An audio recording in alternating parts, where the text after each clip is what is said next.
Imagine spending 30 seconds to write the perfect email response instead of 30 minutes.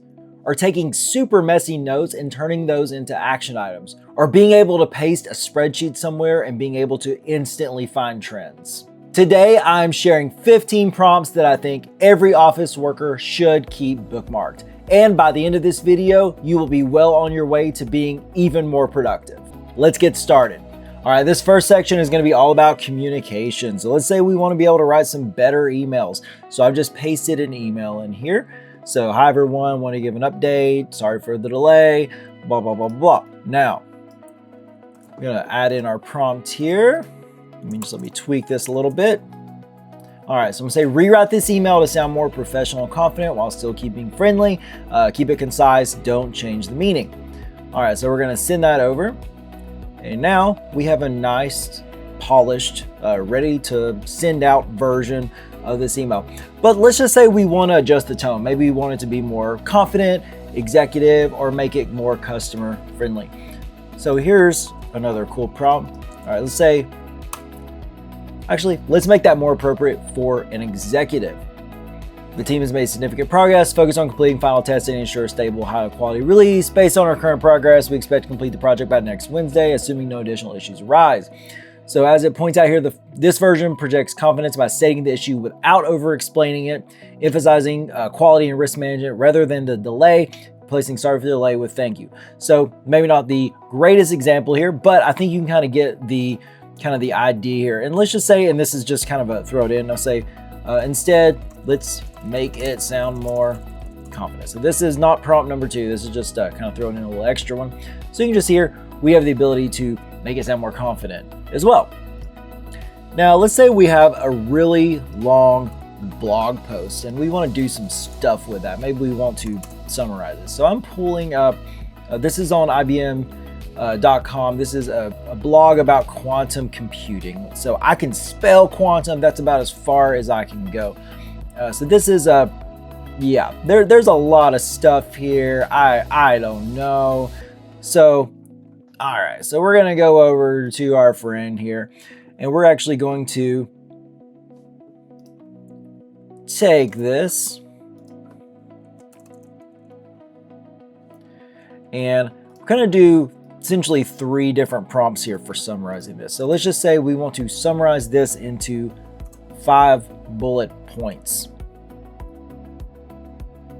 All right, so there we go. Here are the 5 concise bullet points that summarize the key takeaways from this article. So we have essentially those 5, main things. Now, I'm gonna say I want to summarize this for an executive.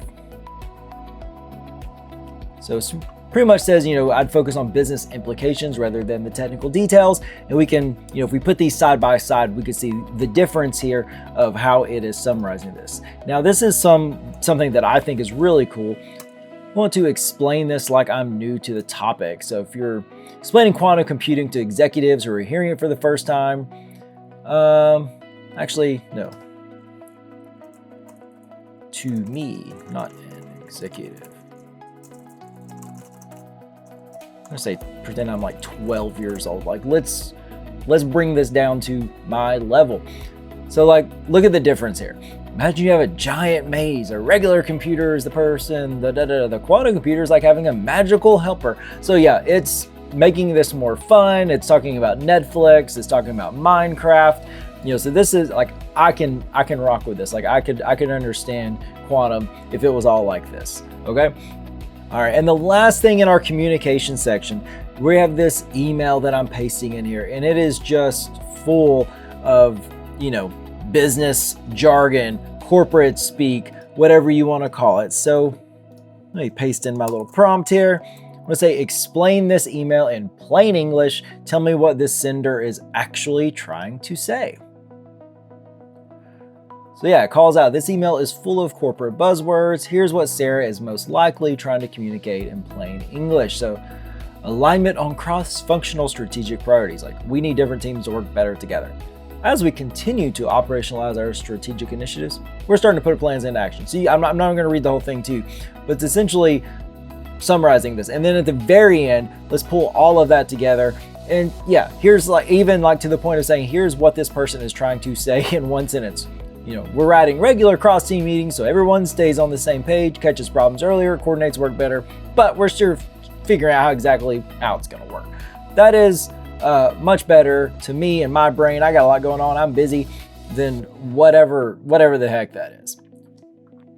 All right, so, you know, kind of jumping off from there, it sounds like Sarah's probably want to have some meetings and maybe some meetings to talk about the meetings that we're gonna have. So our next section is gonna be all about meetings. So action items, follow-up, summaries, pretty much, you know, everything you probably hate doing and don't really have time to do it. So we're gonna start with some rough meeting notes here, and I'm gonna do some prompts against those meeting notes. So let me get my meeting notes here. All right, so we have our project, which is our customer service portal, refresh date, our attendees. And then these are just kind of some rough, you know, meeting notes. These are better than the meeting notes that I usually take. But anyway, so we're going to now, we're going to paste in our prompt. So review these meeting notes and generate a list of action items. Assign owners when possible and identify any risks or follow-up items. So we're going to send that out here. Look at this. We have a nice grid. We could put this into a PowerPoint. Sarah would love that. So we essentially have here are all the action items, clearly identified the owners and the target notes. We go on. We have some risks here, follow-up items, project status summary. So this to me is much, much better. You could send this out in a follow-up email. And let's make that even easier. So I'm gonna write a professional follow-up email summarizing this meeting, including the key decisions, action items, next steps. So it's like, cool, I have that information, I need that follow-up email, but yeah, I can actually get ChatGPT to help me write that follow-up email as well. So here we go. We can actually see here are the action items, the key decisions, project status, risk, and next steps. Now, the last thing I wanna do in this section is say to create an executive summary from these meeting notes, focus only on the information that leadership would care about, keep it under one page. So we don't want to send the same email necessarily out to the executive that we send to everybody else. So here we have a nice email for the executive level. You know, they don't care about all these different people and their individual tasks. They just want the, you know, the things that are important to them, right? So yeah, we have essentially an email that, you know, is going to someone. And if, you know, if we had the very specific details like of that title, I'm using just general executive, or like this is the chief data officer or something like that, then maybe, you know, we could give that context as well and make that prompt and the output even better. All right, so we're gonna move on to our next section. So even if you don't, you know, query databases or you don't have the word data in your title, you are working with data every single day. It's probably in the form of Microsoft Excel or something like that. So these are some prompts that can make Excel even easier. So I'm gonna upload this file real quick. All right, so I've uploaded this Excel file, this ChatGPT Office Data Demo. Now let me also show you what that Excel file looks like. So let's just zoom in a little bit here. So we have kind of our overview page here. And then we have a lot of information broken out by individual dates. We have this pretty complex, my goodness, look at that formula there.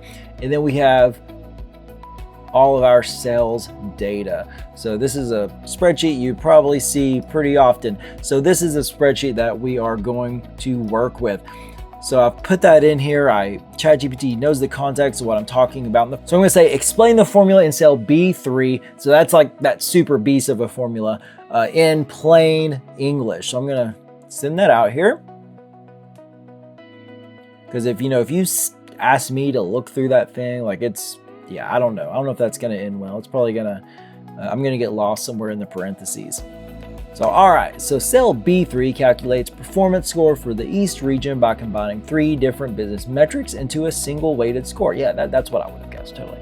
Here's what it's doing in plain English. And, you know, I'm not gonna read the whole thing, but essentially goes on to say how it's looking at revenue performance, customer satisfaction, and the return rate. And it even gives a 1-sentence summary. I mean, cool, how powerful is that? That is awesome. All right, so now let's say that we want to analyze this spreadsheet even further. So I'm going to say review the sales data sheet. So that's one of the specific sheets. What trends do you notice across time, regions, revenue, profitability, returns, delivery performance, and customer satisfaction? All right, so after reviewing that sheet, here are the major trends that stand out. We have trends around revenue. We have ones by regional performance, so our east, west, central, and south, our profitability, so on and so forth. So just, kind of as I'm going through this, think of your own use case where you could use something like that, how much time that could save you. Now, the last one that I have here in the data section is going to be identify any unusual patterns, anomalies, or outliers in the sales data sheet. Explain why each one stands out and why it might be worth investigating. So obviously you could go out and write formulas to look for those outliers. But here it's like, hey, why don't you, friend, you look at that spreadsheet and tell me what outliers you see. What do I need to focus on? Now, obviously, like it says on the screen, ChatGPT can make mistakes. It's not perfect, but it is an absolutely amazing starting point. All right, so here we have some things sticking out to us. The West region spiked in March 2025. Highest priority, why this stands out, why it matters, and is it worth investigating? And then continues to call out all kinds of other ones as well as the overall pattern. So that's pretty awesome if you ask me. All right, so next we're gonna go through some writing prompts. So let's just say your boss came to you and asked for ways to improve your employee onboarding process at your company. You don't just go out to ChatGPT and say, hey, how do I improve this employee onboarding process? And give it no other context. So there's better ways to do that. So here's a really cool one. So we're gonna say, I need ideas for improving employee onboarding. Don't give solutions yet. Ask me 5 questions first so you understand the situation. So we're kind of flipping the script here. We're not just giving the prompt. We're like, hey, help me help you to figure out this problem. So before brainstorming solutions, I want to understand some context. Here are 5 questions that would help me give more targeted ideas. What type of employees? What does your onboarding process look like today? What's the biggest pain point? What constraints you have? And if onboarding were wildly successful 6 months, what measurable outcomes would you tell that it worked? All right, so we are going to make up something to give as an answer here. So let's just say, we're gonna make it up.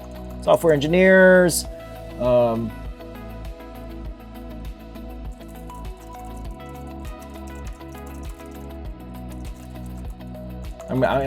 typing this weird on purpose. Takes weeks, biggest pain point.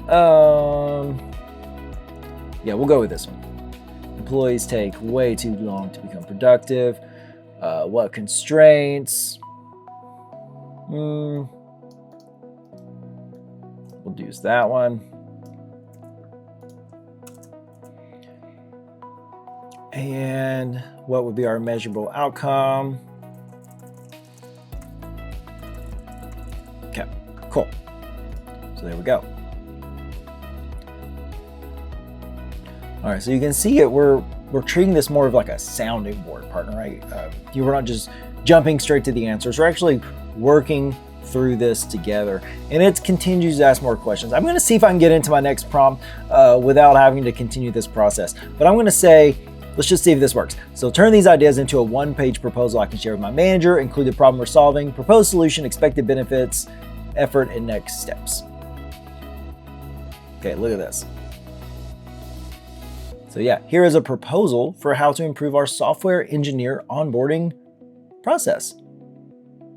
Broken out by phases, next steps. Really, really cool stuff. But as I'm looking over this, maybe this sounds a little bit like it was written by AI. So I want to give this other prompt here too. All right, so improve this proposal for clarity and grammar while keeping my writing style. Don't make it sound overly formal or like AI wrote it. So it's kind of funny to me asking AI, hey, can you sound less like AI? But it actually works. So if we were to pull these up side by side, yeah, this sounds more human than that. So we can actually see the changes that were used here. And I've used this one quite a bit, and it ends up working.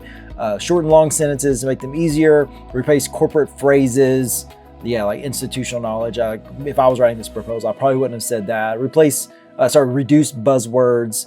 Yeah, so that's great. So, kind of what I'm getting at here, as I'm going through this one, is more like thinking of ChatGPT as like a thinking partner. It's not just giving you an answer. It actually kind of help you work through some of those problems, which I think is really powerful. So with the last prompt, we create a proposal for our manager, but instead of just asking AI to agree with us, let's actually ask it to disagree with us. So this is kind of fun. So here is prompt number 14. Act as my manager and critically review this proposal. Don't try to be nice. Identify weaknesses, assumptions, risks, missing information, and questions you would ask before approving it. Have you had managers like that? All right. So if I were your manager reviewing this proposal for approval, here's the feedback I'd give. A B-. So ChatGPT is giving itself and its own proposal a B-. I don't know. That's kind of funny. Still too much of a concept rather than a business proposal. Biggest weakness. Where's the evidence? You say onboarding slow? How slow? New hires take weeks. Compared to what? I need numbers. These are the questions I'd ask. This really gets you thinking, right? Like if you use this to generate something to send to somebody, it's like, well, crap, let me like pre-review this before their eyes ever even see it. Like what kind of questions might they ask? Especially if it's going to a manager, an executive, or something like that. I think it's just a really cool way to use AI. So instead of just asking it to tell me that I'm right, I'm actually asking it to poke holes in what I've done or what we've done together. And in the end, you're going to get something that's, an even better product or an even better email or whatever it may be. All right, and here is the final one. So let's say we get our proposal, everything looks great. We've sent it to leadership. They love it, but they're like, hey, we only have the budget to implement one plan, okay? So instead of just asking which one we should pick, we can do something like, don't recommend anything yet. Ask me one question at a time until you have enough context to recommend which onboarding improvement we should prioritize. So yeah, it's like say, I'll ask you one question at a time. And essentially it's like goes through this interview process of like, okay, if you could fix one part of the onboarding process, which would create the biggest improvement?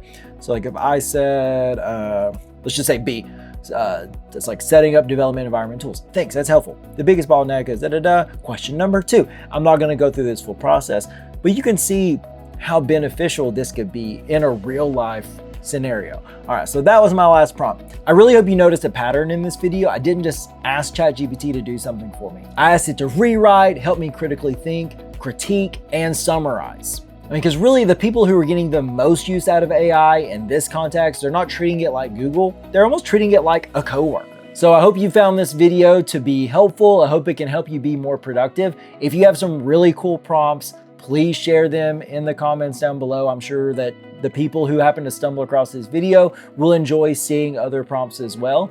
And yeah, thank you so much for taking the time to watch this video. Until next time.